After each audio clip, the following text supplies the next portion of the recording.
Don't go anywhere. Doug will be right back.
Yeah, I believe we are live. I believe we're live. Yeah, welcome back to another Saturday of Creator Breakfast Live. My name is Doug, of course, if you don't already know that. It's good to be back. What a week, I tell you. Busy week. How's your week? Let me know. So, without further ado, I think I'm going to jump straight over to another scene here. And let's see, make sure the comments are working. Back on Ecamm this week. Just going to bring one up just to make sure she's all working. Not quite sitting in the right spot there. Things go funky when you change computers and try and copy your entire Ecamm setup across. Let me see if I can fix that up on the fly real quick because I'm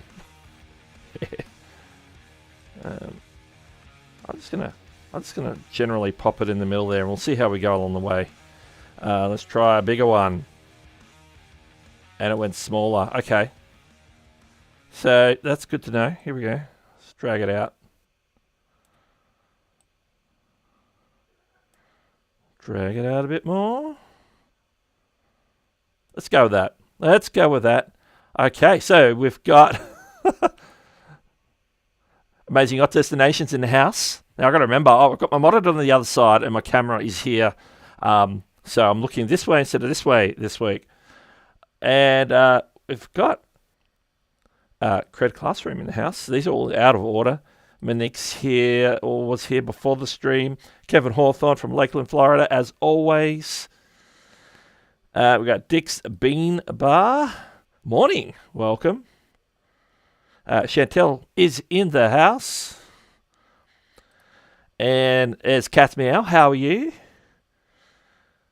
And there's Greg. Everyone's coming in from Southstream. Yeah. Here we go. That's Greg again. Thank you so much. Yeah. No, it's a pleasure. It's a pleasure to get success so quickly. The speed at which it got restored. I'm so happy. We're going to talk about a little bit more about that as we go. What else we got? Who else is here, I should say? Home Rapid Repair in the house. Paul Dixon is here as well. There it is. A little slow on the clicks, I am. Construction Cronies is in the house. Welcome. And I am doing well. I am doing well. Yeah. I realised after I put it up which one I was highlighting. I was looking. It had more text. I wanted to see how big it was, and fill in the screen and whoop. Chantel asked if I'm still hubless. Yeah. My hub is on order, but I haven't shipped it yet. That is the status of my hub. I could tell you the status of my setup at the moment. It is in pieces.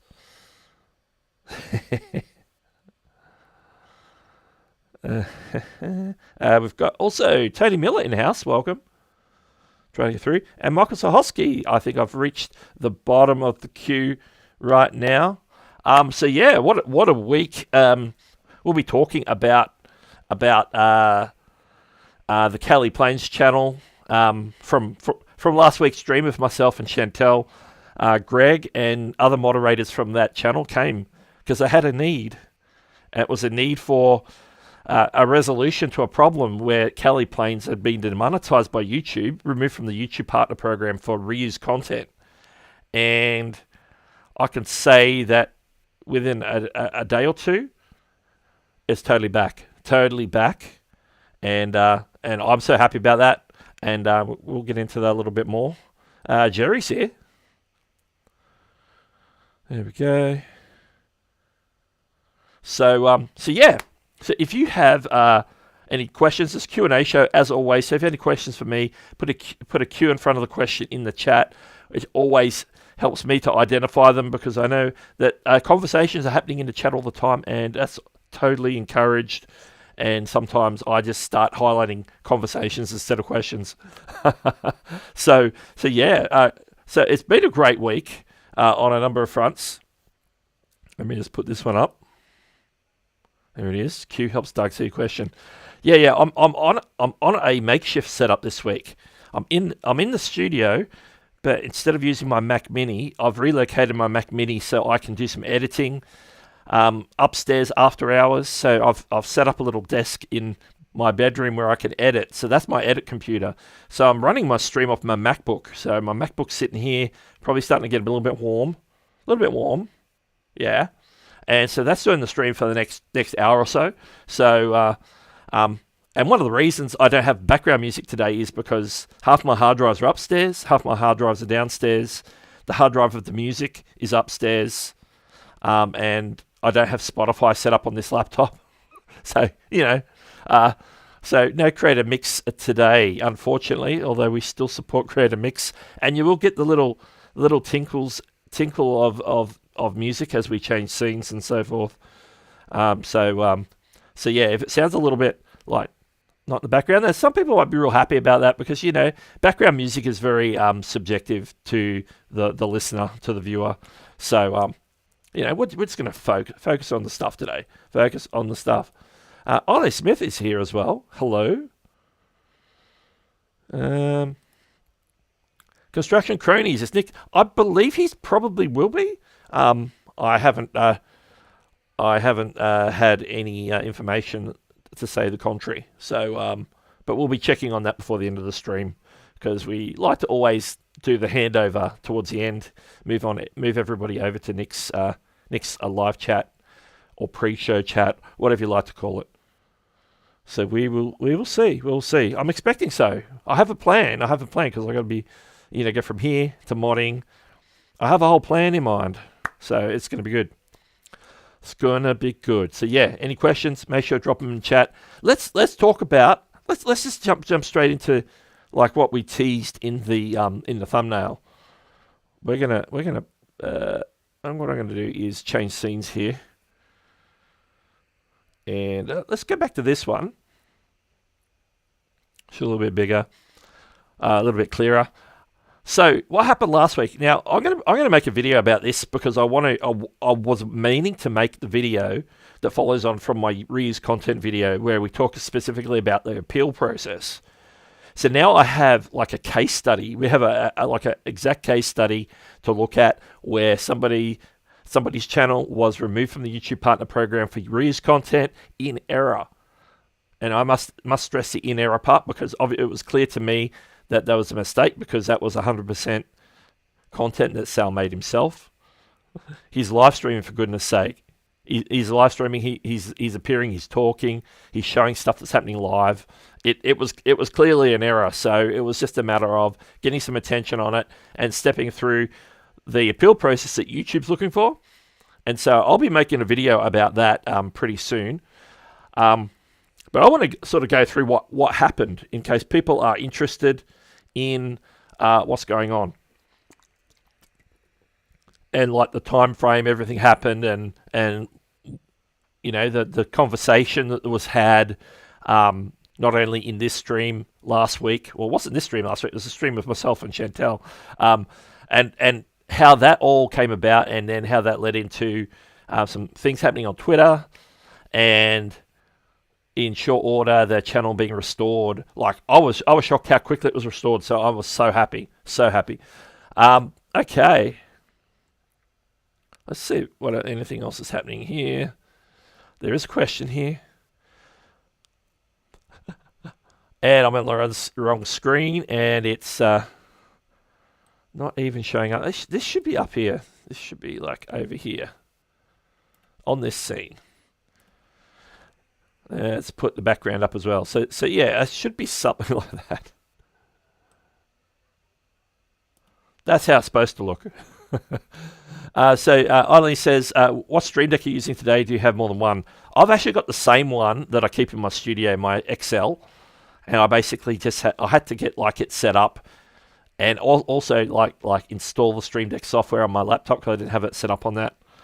Reinstall all the apps, log into my profiles, export from my Mac Mini to the Mac, and get all that set up. So I basically last minute was adding a couple of buttons that weren't working, like restoring those, because some of like the images were on a hard drive that is upstairs. It's not down here in the studio like it normally is, hooked up to my Mac Mini, because it's still with the Mac Mini. So, those things happen. File locations, all that. So yeah, that's the Stream Deck. Still using the same one. It's just still sitting here and just hooked up to the MacBook Pro rather than the Mac Mini. And let's move that back up. There we go. So yeah, no, I have a bit of a. Let's pull up. Let's see. Let's go to this page here. That's not the one. I want this one. Okay, this is the Cali Planes channel. So this is what it looks like. Does live plane spotting live streams basically out of places like San Francisco, Los Angeles.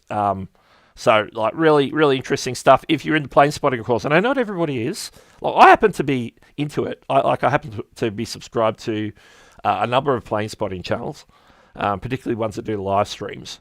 So it's something that I'm sort of have a keen interest in. Now, on last week's show, Chantel and I were doing our thing, and Greg, who's here in the chat now, and a few of the other mods from the Cali Planes channel, jump in with some questions about reused content, and a little bit of talking about what sort of sussing out what was going on, and getting the information to have some context as to what was happening. I was like, okay, that doesn't sound right. They shouldn't have demonetized or removed Cali Planes from the YouTube partner program. That doesn't sound right to me. I'm familiar with the channel. I've seen content from the channel before, so I knew from my previous experience that there shouldn't be anything reused about it. It's all legit. And so gave some basic information, like a Chinese whisper sort of thing. Hey, tell Sal this, and this. And because it was like late at night when we done in the stream, like my time, it was I think we finished around 2, something like that. So I went to bed, and next day I got up and I got on the Twitter and I sent some tweets out. I didn't screenshot the tweets, but I sent like a multi-page tweet, like a threaded tweet, old school threaded tweets, because I'm not on the whole, X monitors, X, what's it called?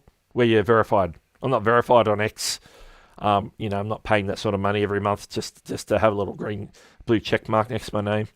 So, I'm threading the comments, tagging Team YouTube and Creator Liaison and I think the YouTube Creators channel, and just sort of outlined the whole story. It was like many tweets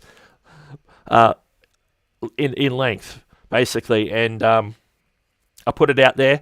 I was reached out to, first of all, by one of the Google product specialists, is what word I'm looking for, and said, "Hey, get me in contact with Sal so I can get his channel URL and stuff, and do some things there." So I thought, well, that's a good start. And then I was also reached out to in the DMs by someone who actually works at YouTube, that I've had conversations with before. He saw the tweet and says, "Hey, I've bumped this up. I've bumped this for some the right attention over in the right department, because obviously he doesn't work in the department that looks after YouTube partner program stuff. So he bumped that up to them for their attention."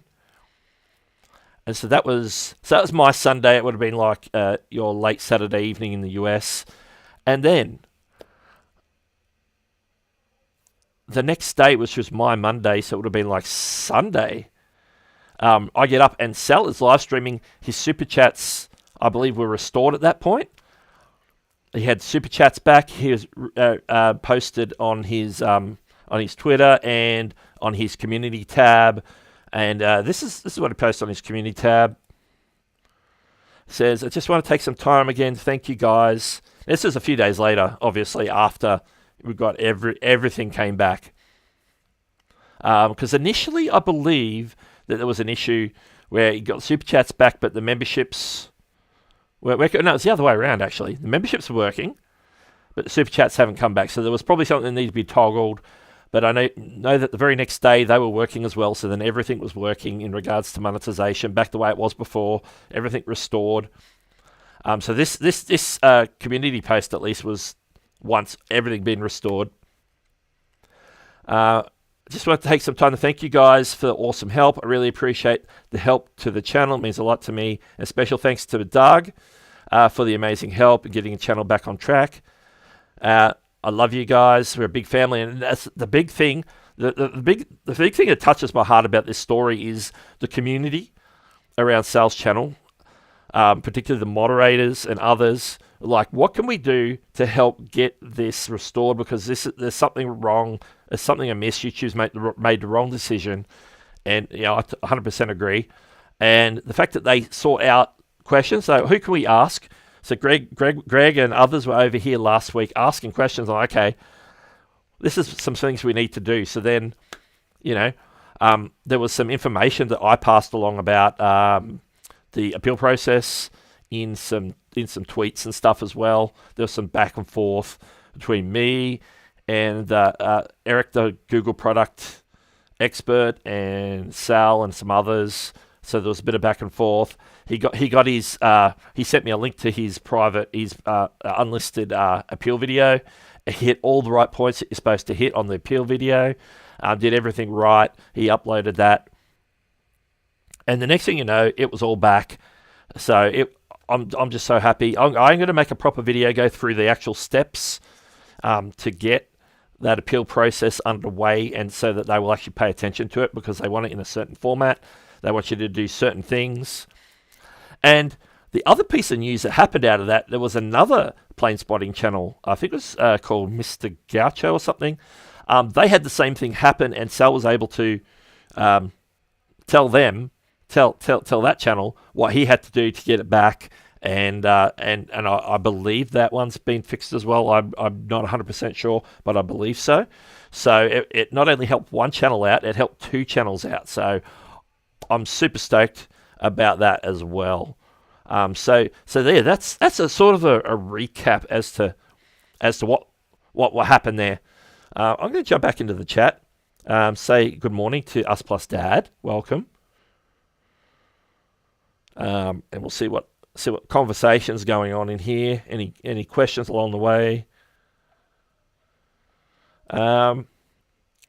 Yeah, I had to export my profiles to like a network storage, and then pick them up from the from the MacBook Pro, basically. All right, I want to hit the questions along the way, because if I go past them, and I might not find them again.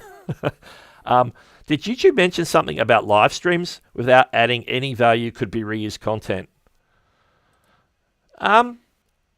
Yeah, I didn't get any direct feedback from YouTube, apart from the fact that the product expert and the staffer told me that they'd escalated it to the right people. So beyond that, no. What can sometimes happen with reused content is they're not sure that there's somebody actually. They're not understanding maybe what the process is. Now, for these types of live streams, I think that's a bit silly.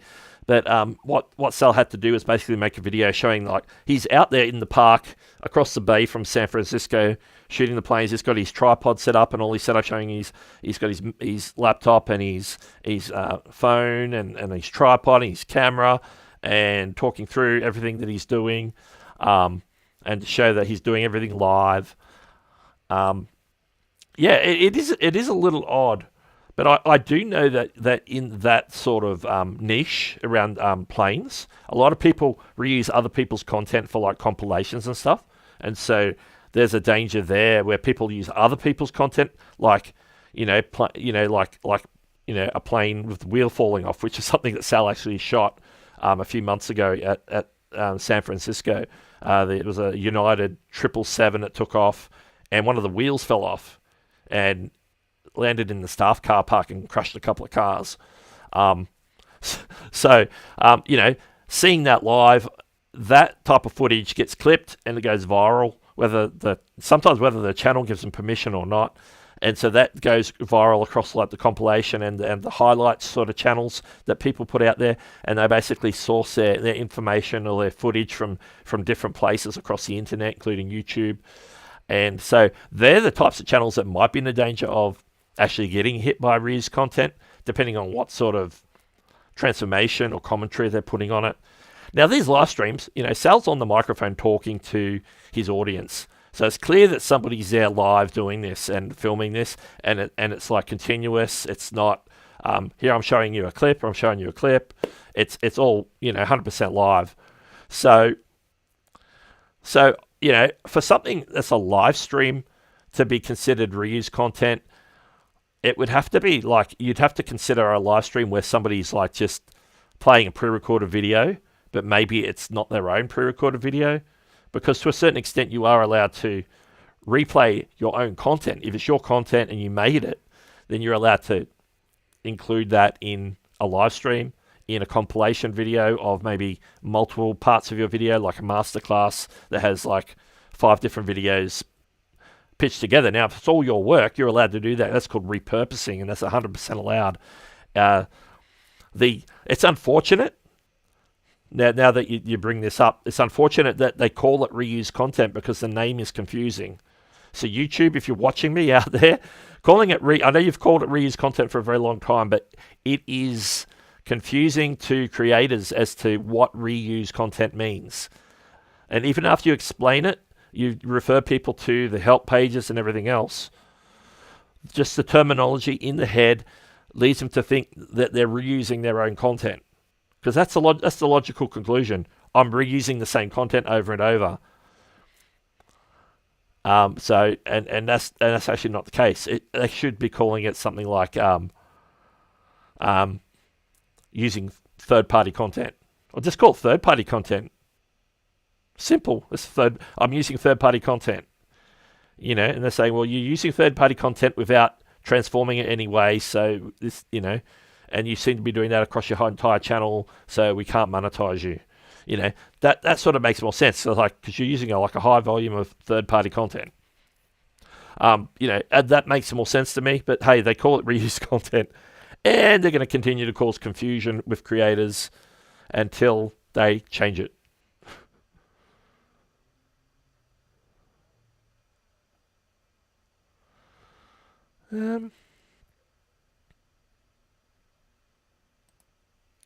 Yeah, I think the value part of that is the commentary.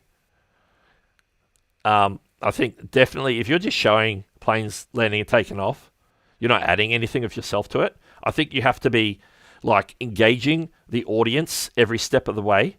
Maybe not talking 100% of the time, but at least giving them information. Often these types of channels will call out this is flight such and such. It's on its way to this place, and maybe give them some information about the plane. Some of them will say this plane was built in 1996, and it was previously with this other airline. You can give it additional information, which actually becomes you transforming the static, ordinary happenings of around the airport into something that is engaging and valuable, informational, and then that sort of just wipes any notion of reused content off the table, in my opinion.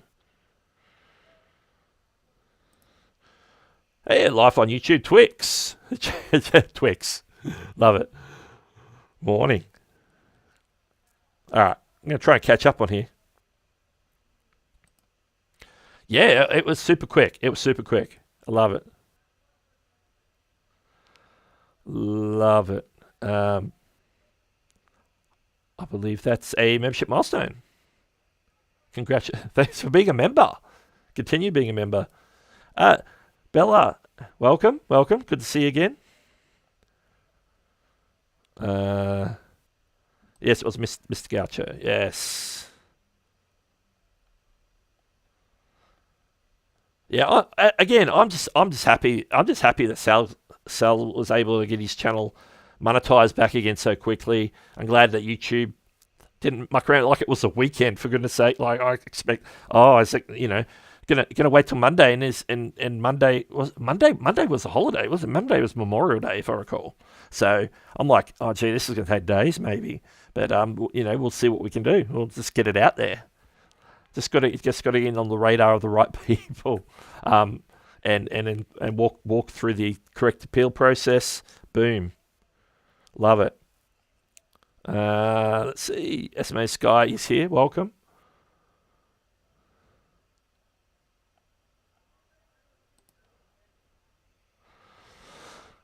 Yeah, well, that's a great question, Jerry. Sometimes you might need multiple, but I think they, from every instance, there's a learning experience there, whether it's training human reviewers or training any sort of AI that might flag them in the first place. So hopefully it helps for future reference. Absolutely. Raphael, hello, welcome. Awesome. Oh, there we go. That's good news. Nick Nimmin is back after a 2-week hiatus. Something to look forward to.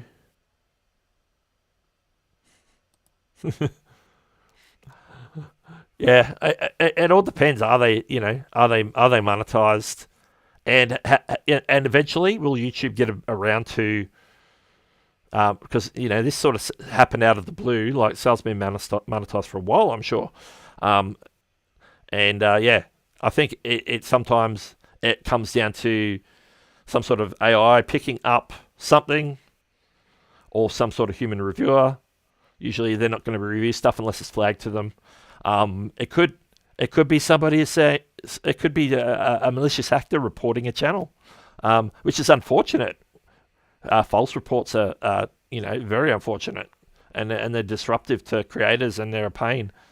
And sometimes YouTube. That's why YouTube gets these things wrong sometimes, because they're working off a report that maybe doesn't have any substance to it, and so if it's a serious thing like this, I don't call this a serious thing. This is more of a making a mistake thing. Like a serious thing, like if you're reporting a channel for something serious, like a major breach of community guidelines, then they're going to take a report seriously until proven otherwise. So they may, demonetize a channel, or terminate a channel, or issue a strike before maybe all the facts are in evidence, and then deal with the fallout later, and maybe walk back a strike or a demonetization, which is what they've done in this case. So.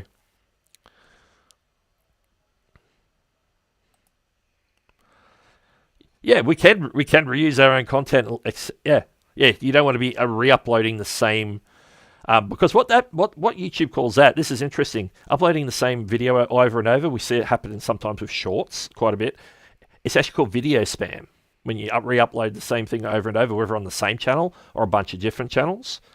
So you think like bot channels that get rolled up, or channels that have been hacked, where they upload like a Elon crypto video. It's the same sort of content. It's getting uploaded to different places over and over. That's called video spam. Where are we? And welcome.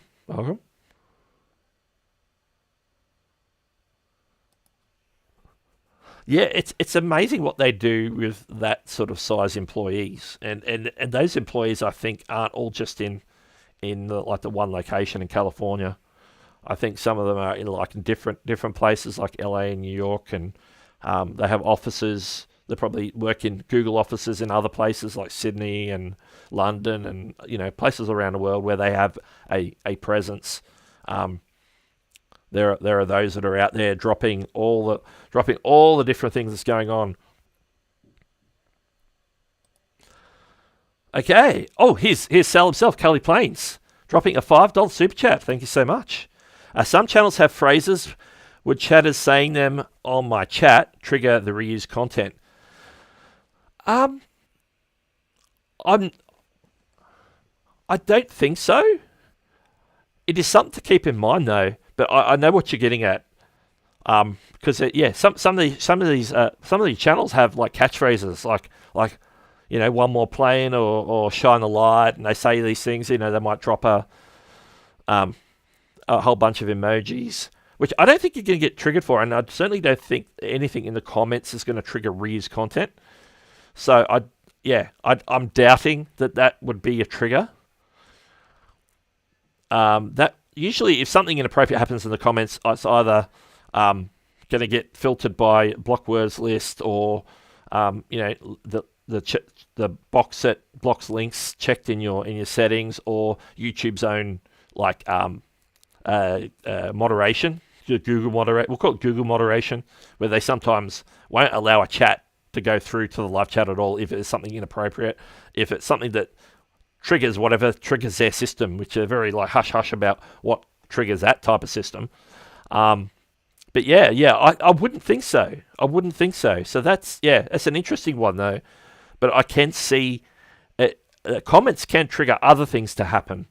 Like if somebody, we know that the StreamYard channel was, I think they either got strikes or they were removed temporarily. I think they got some strikes and weren't allowed to upload and do streams, because in a live chat, what they did is they were bringing up the chat on the screen, and it must have been like a troll or something. And the profile picture,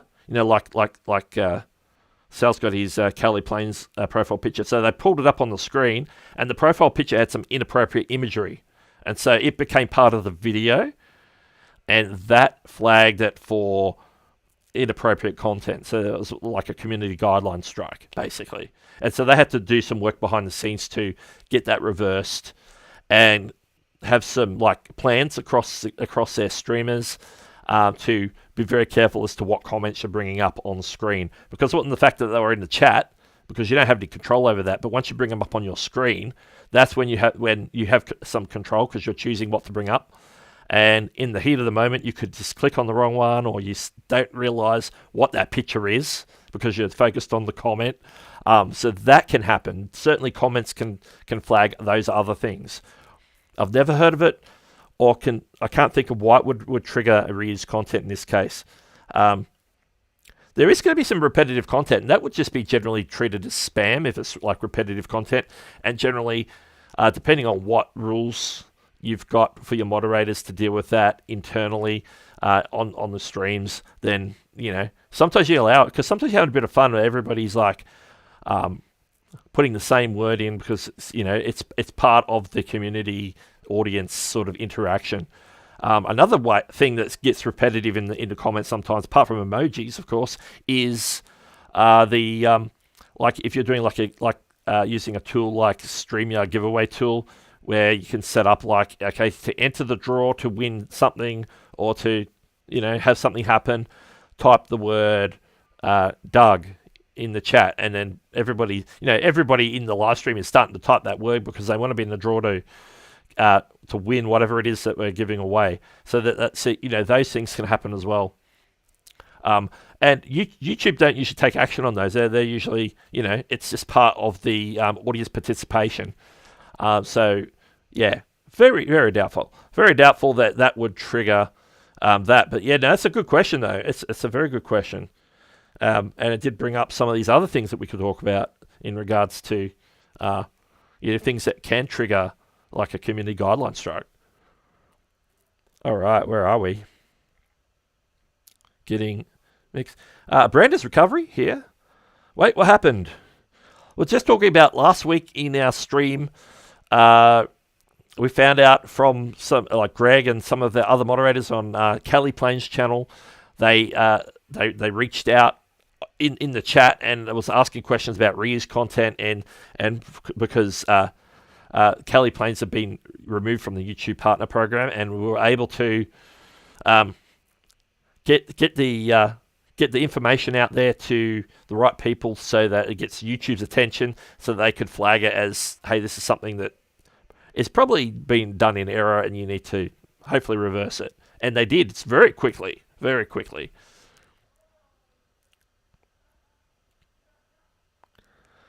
The YouTube Forge. Welcome to the stream. All right, where are we? Okay. Yes, hashtag the yard. Yes, I believe so. I believe Nick is going live today. Let's see.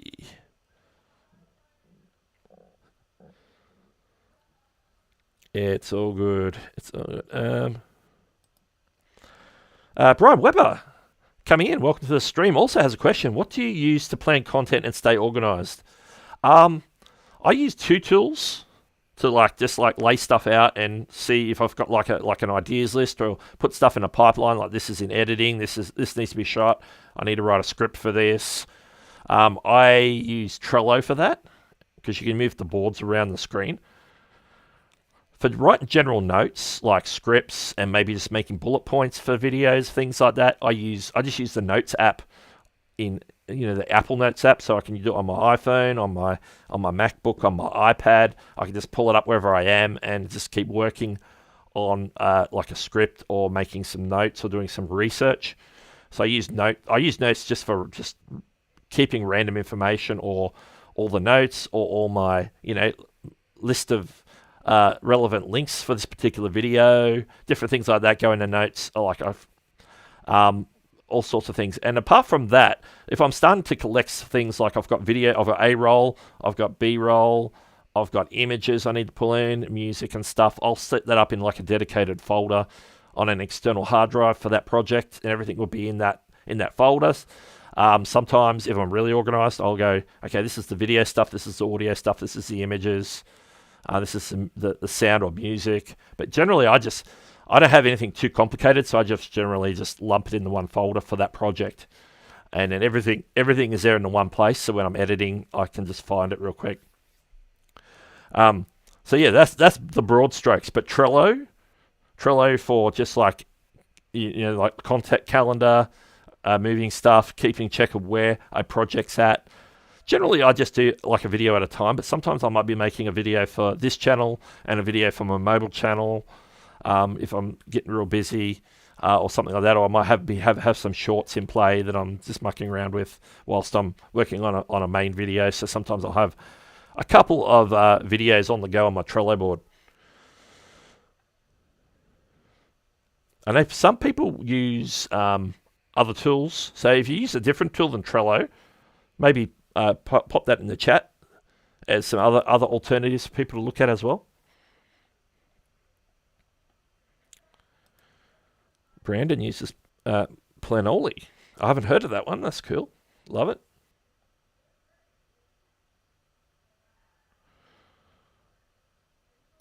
Chantel also uses Trello and also uses ClickUp. Yeah, ClickUp's another one I've definitely heard of. ClickUp. I got Trello recommended to me years ago from an old Tim Schmoyer video. Video creators. Back when he was putting out regular weekly content, back in the days, he did a video on Trello, and because he was running a Mac as well, I think he had an iMac or something, and it was working for him. I thought, that makes sense, simple enough, and so I just followed Q, and I've been with it ever since. I'm just using a free version of Trello too. I'm not even using a paid version. Like, it does everything I need to do in the free version.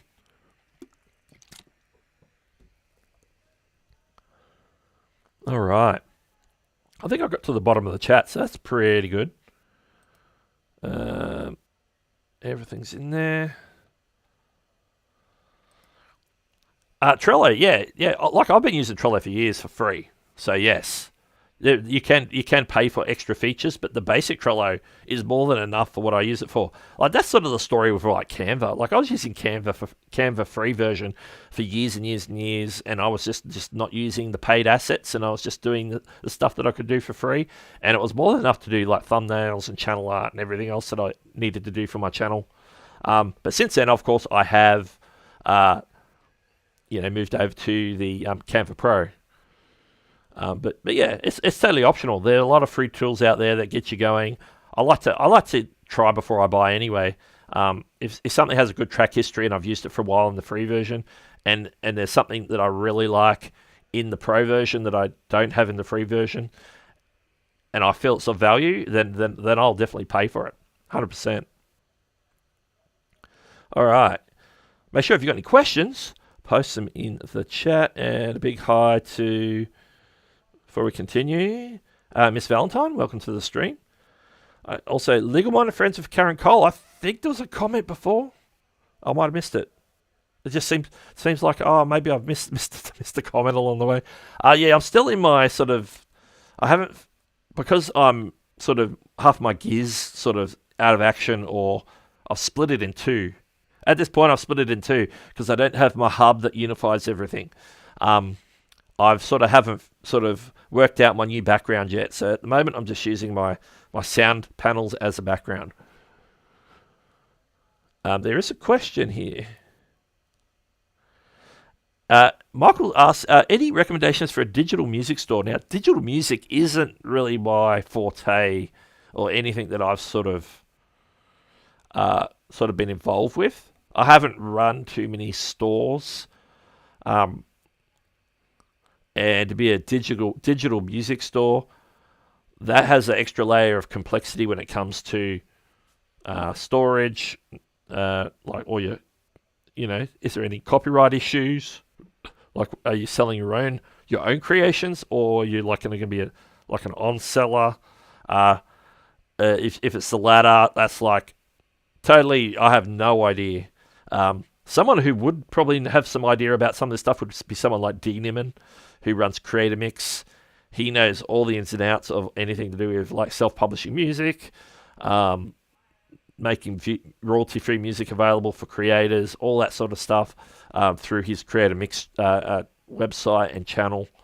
So he would probably be the better person to talk to about a digital music store. A lot of people use services like SoundCloud, or they might go through something like DistroKid or CD Baby or whatever, whichever ones are current. Like I could be rattling off really old names here, who basically put it out get stuff out in all the stores. Like it'll get it on Spotify or get it on Apple Music, and so you like earn like a price per play sort of ad revenue sort of system, like Spotify, for example. And so they collect all that information, and they take their cut, give you your cut. So you're not really selling it directly yourself. It's more of, hey, this is my music. I'm uploading it to your service, and in return, what they'll do is split the revenue with you, and they'll also look out for people using your music like without permission, and claim that. So if it's on YouTube or something like that, they'll claim it through the Content ID system, and they'll pull that ad revenue, back in, and then split that also with you and keep some of it themselves. So there's services that do that sort of thing. Anything deeper, I'm really not up to speed on what that is. D. Niman would be my go-to person if I had questions about that.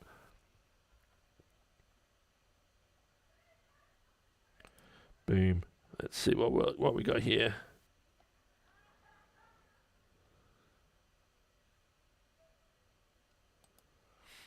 Yeah, that the turning off the heart in the chat, the toggle, is showing up. I've noticed it's showing up on more of my channels now. I think I have it on this channel now. Whereas when it first came out, I had it on one of my other channels. Of course, I turn live reactions off automatically. But the good thing about the toggle is if you toggle it off, then it stays off until you toggle it back on, no matter what channel you're watching a live stream from. So that's pretty cool. So it's like a permanent channel-wide toggle. So if you actually want it on because you want to click away at the reactions, and you can like toggle it on, click away, then toggle it off again.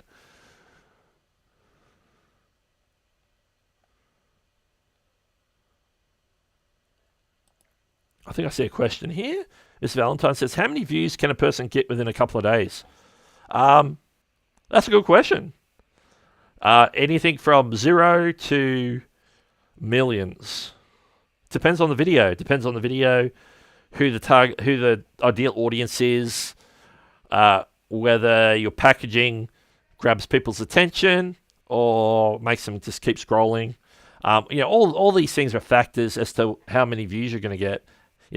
Because if they don't click, then you don't get a view. But if they can click in and stay watching for a certain period of time, hopefully all the way through, then YouTube counts it as a view and adds one to the tally, as they say. So potentially like if let's go to the top end. Mr. Beast, second biggest channel in the world.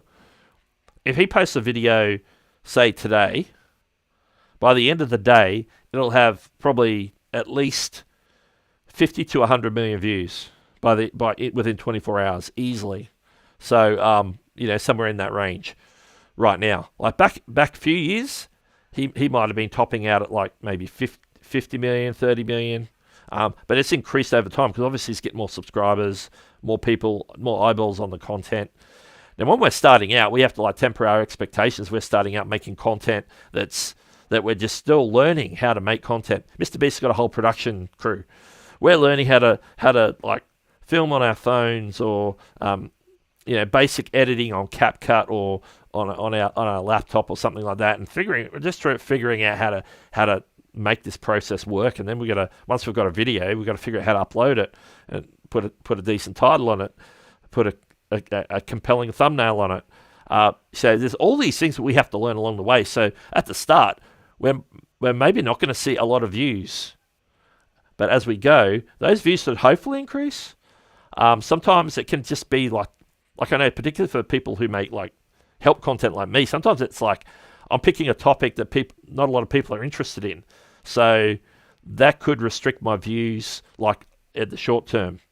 What I also would keep in mind as well is when you're making entertainment content, maybe the entertainment content gets attention a lot quicker than, say, a how-to piece of content or informational piece of content, where people might be leaning more on, coming across your video via search. People aren't searching up entertainment unless they're looking for a particular name or a particular, movie or something like that, and then they get content based around that topic. When it comes to how-to channels like this one, your hardcore subscribers and viewers are going to watch it first, pretty much after you put it up. It's going to get in rotation. People are going to start watching it.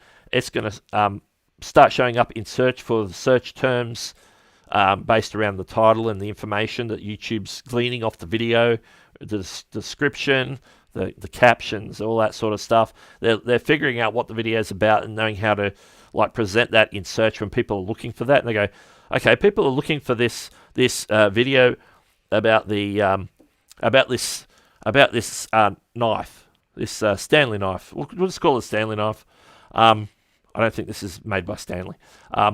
So the brand new Stanley knife that they've put out, I'm making the content. I'm going to maybe mention the particular knife name in the title. But until people are actually looking for that and saying, hey, yeah, I heard that Stanley put out a knife. What was it called? Oh, yeah, type it in, and then your video will pop up. And so that could happen weeks or months or even years after the video's been published. So views can trickle in slowly. Sometimes they can come in real quick. So, how many views can a video get? Sky's the limit. It's like anything from 0 to millions. Absolutely.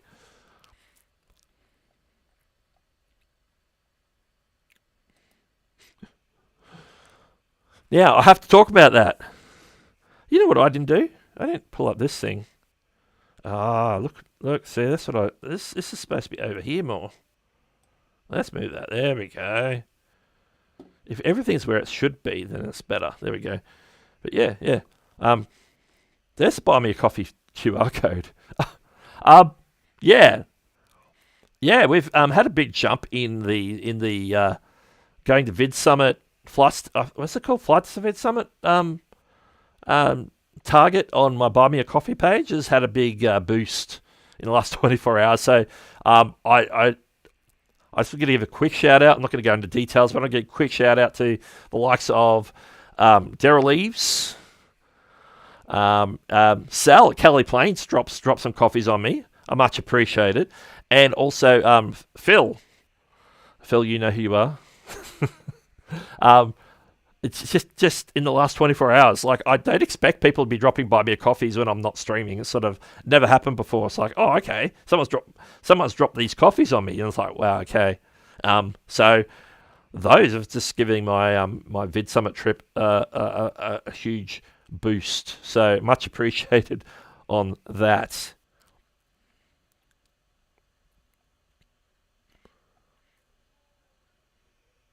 All right.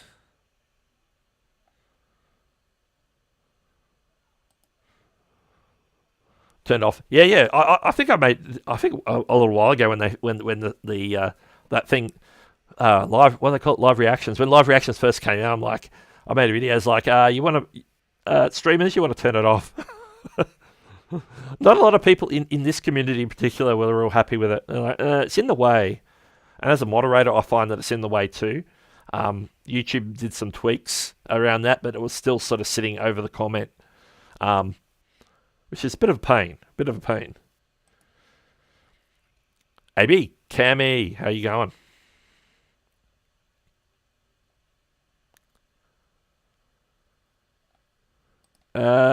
Viewers can turn it off. Yeah, that's just rolling out. Not everybody has it yet. It's rolling out to channels. So if they're on a desktop, now I don't think it's on. I haven't seen it on mobile. Chantel will correct me if I'm wrong. So there's no point in me pulling it up on my phone. But on desktop, when you've got like the chat over on the right, when you click on the three dots where you can like toggle on and off timestamps and a few other options like whatever it is. There's also a toggle for live reaction, so you can actually toggle that on or off as the viewer. So the viewer can choose whether they want it or not. Some viewers get into it, some don't. So it just depends. As a moderator, I don't particularly like it in the way. But sometimes I have to put up with it. But no more. I can toggle it off. All right, where are we up to? Yeah, that's a good point. I actually turned mine off prior to the stream, and that's just a habit I've gotten into, so I just keep doing it now. I know people have the choice now, but I don't know if it's 100% rolled out yet, so I'm going to still toggle it off anyway.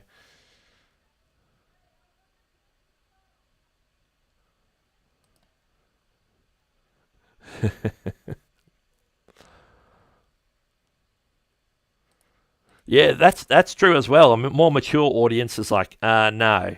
It's like if you're an entertaining sort of channel, younger demographic, then they're like, oh yeah, it's like dopamine. It's like different things, you know. I don't know why you want that and emojis in the chat as well. It's like you got emojis in two different places.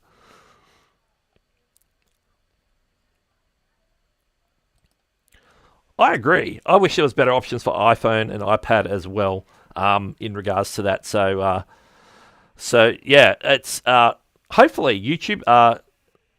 They're implementing things all the time, bringing stuff from desktop to mobile. Sometimes mobile gets stuff before desktop gets it. I think over time we'll see that because I do see a lot of the interesting moderation tools for like managing moderators and stuff over on iPad and stuff now. I can access that if I'm happen to be like a super mod or whatever, which I prefer to call a super mod. So yeah, I agree. Get more options. Yeah, tagging is the number one though. That is the number one.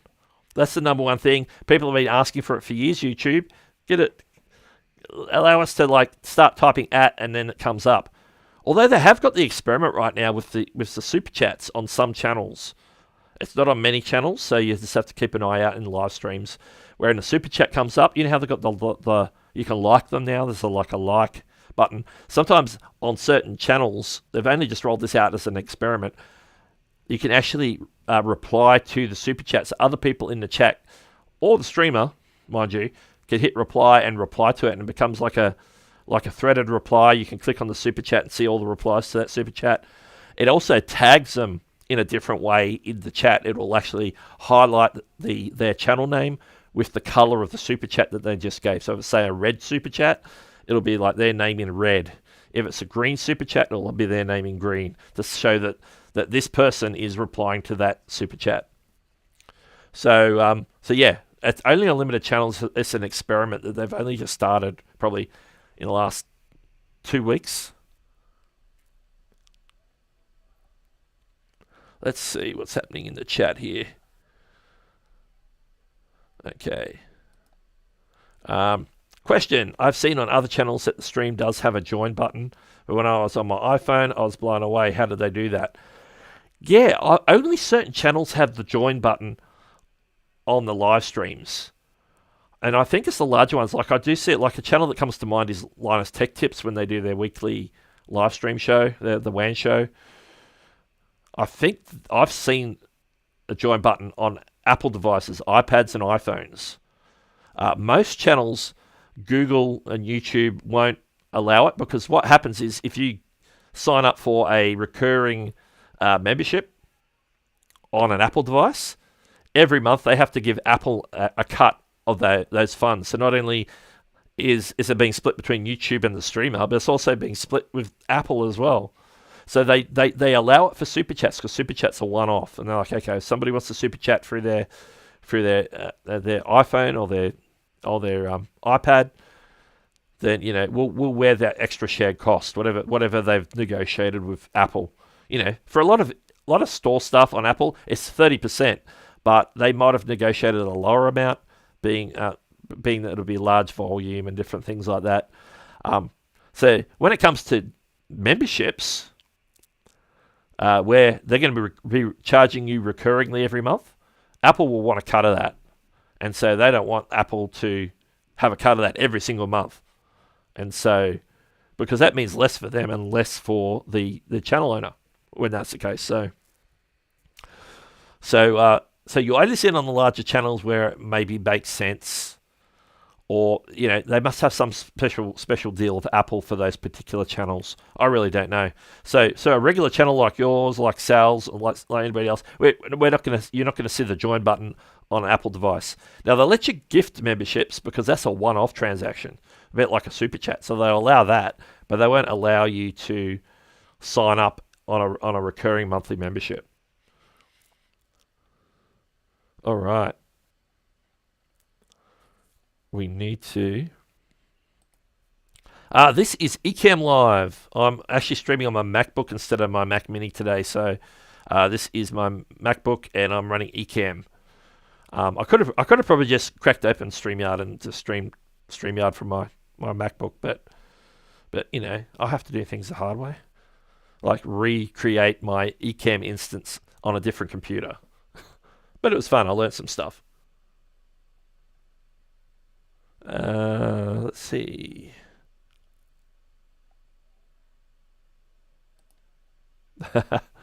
Definitely turn it off. Yeah, once you toggle it on one stream that you watch, they should stay off on all the streams. All right. I need to start wrapping things up. We've got Nick Dimon going live in 20 minutes. Doug, do you know someone called Dead Farang? I do not. I have not heard of them. I haven't seen it on mobile. So, yeah, I'm not sure if that's something that's coming, whether they're making sure desktop has it first across all channels. I really don't know. Livestream Consultants is here. Welcome. Mr. Daniel Batal in the house. Welcome. Glad to see you back from the sunny UK. Back and back. All right, I need to do something really quick. There's one other thing I was going to talk about, but we've run out of time today, so I'm not going to. I'll hold that over to next week because it's something that's not time sensitive. I think is the word. It's not time sensitive. It's just something I sort of came across just before the stream, so I'm like, oh, okay, let's talk about that. But yeah, we don't need to talk about it today. Oh, before we wrap up, I do have one important thing. We need to let people know what is happening the rest of the day. I completely forgot. Let's have a look. Let's have a look. Coming up 9 a.m. Eastern, which is in 19 minutes from now. Nick Nemmen's going live. Nick is back, which is awesome. So he's doing his stream at 9 a.m. Eastern. And a little bit after Nick's done, Andrew Kent's doing channel reviews over on his channel at 1:30 p.m. Eastern today. So keep that in mind. Put that on your calendar if you're interested in getting a channel review. And Andrew Kent does channel reviews sort of different to most people, so it'll be done in a unique and different way than what you might have seen from other channels. And do I have? And a reminder, I'm assuming, I haven't checked with Chantel, but I'm assuming Chantel will be live streaming again at her regular time slot, 7 p.m. Eastern on Sunday night US time, Eastern US time. Which is 9 a.m. Australian East Coast time, if you're wondering. And don't forget, I'll be back here, same bat time, same bat channel next week, which is always good. I don't know if I'll be on Ecamm, StreamYard, on my laptop, or on my Mac Mini, but I'll be here in either case. So I want to thank everyone for joining me today. Back to the regular sort of hour stream again. Nick's back. Look forward to seeing you guys over on Nick's channel. Don't forget, if you hang around in the chat, once I'm done, you'll automatically be redirected to Nick's channel and you'll end up in his pre-show chat. I need to make a coffee and get myself situated, and I'll looking forward to talking. I can't talk now. Looking forward to talking to you guys next week.